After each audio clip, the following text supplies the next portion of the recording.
One of the essential claims of Christianity, as we already saw, is that God exists. The very first doctrine that we encountered as we looked at the major doctrines of the Christian worldview is the doctrine of God. So Christianity obviously requires the existence of God. But are there good reasons to believe that God exists? The main idea of the chapter that we're talking about today is that the world makes sense if God exists, and it makes no sense if God does not exist. Here's one way to think about the general argument of the entire chapter. So I'll call this the general argument of chapter. Step 1. If there is no God, then nothing you think or feel or experience or do makes any sense at all. Step 2, but some of the things you think, feel, and experience make sense. Conclusion, so God exists. Let's look at a more detailed general argument. So I'm going to go into a little more detail here and look at the arguments the considerations that the chapter is wanting us to think about. Step 1 in this more detailed argument of the chapter. Step 1. If the Christian God does not exist, then contingency, value, morality, reason, minds, and science are unexplainable. Step 2. But contingency, value, morality, reason, minds, and science are explainable. Conclusion 3. Therefore, the Christian God exists.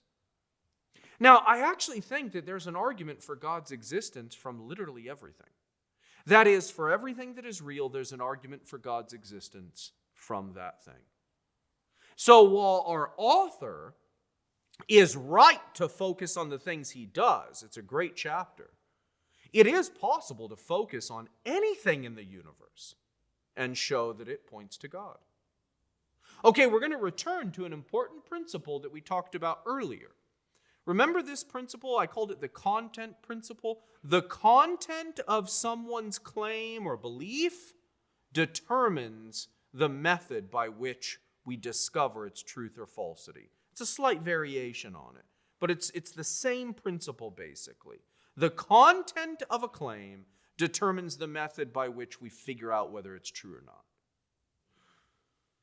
So, a maybe simpler way of putting it is this: the nature of something determines the nature of the evidence for it. Right? So let me give you some examples. If I tell you there's no water in the fridge, how should we determine whether that claim is true? What do we need to do? Well, we got to think about the content. What is the claim? It's a claim that there's no water in a particular location. So in order to figure out whether it's true or not, I've got to do something, right? Consulting my phone is probably not going to help. Turning on the TV is probably not going to help. The nature of the claim determines the nature of the evidence for that claim. Here's another claim. Suppose I tell you the brain has nearly 100 billion neurons. How should we determine whether that claim is true? What do we need to do? Well, we need to do some counting, right? And we need to count in a particular place. How about this claim? Rape is wrong. How should we determine whether that claim is true? Well, we got to look at the content of the claim and figure out how to search for evidence for it. And now the same thing, of course, is true for the claim that God exists. Do not go looking in your refrigerator or in someone's brain to figure out if God exists. If you do that, you show that you don't really understand the claim at all. Let's look at one of my favorite arguments for God's existence. I'm not going to be covering all of them, and I'm going to cover a few of them differently than they are in the book. This is called the cosmological argument for God's existence. The cosmological argument for God's existence. Now, there are actually many versions of this of the cosmological argument, so we're going to look at one of them. But it starts with a basic idea. Something exists. Something exists. Now, in the book, the focus is on Descartes' claim, right? I exist, or I think, therefore I am. But we actually don't need to even bring that up, because even if it's possible to doubt your own existence, I don't think it is, but pretend it is, even if it's possible to doubt your own existence, it's not possible to doubt the existence of something. Something exists. It's not possible to deny that something exists. Try it. Try to deny that something exists. Your very denial exists. So something exists. You can't deny that something exists coherently. Okay. Contingent is a term that is used throughout this argument, the cosmological argument. So let's get clear on what that means. For something to be contingent means that it exists and it could have failed to exist, right? The idea here is just look around you, right? Everything that you experience, everything in your day-to-day life that you encounter is a contingent thing. The table that you're working on, the computer that you're listening and watching this on, you yourself, your clothing, the stars, the moon, blah, blah, blah, blah, all of that stuff exists, and it could have failed to exist, right? And in fact, there was a time when none of those things existed, and there will be a time when none of those things exist. Okay, so that's what it means for something to be contingent.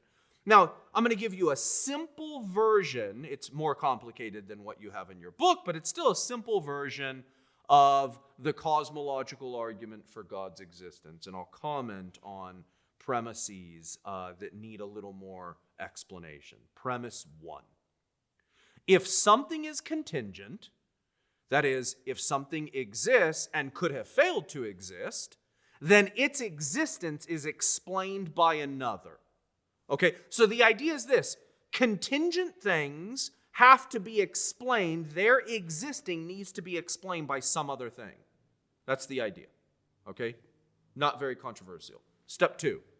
The set of all contingent things is itself contingent. Okay, let me explain that.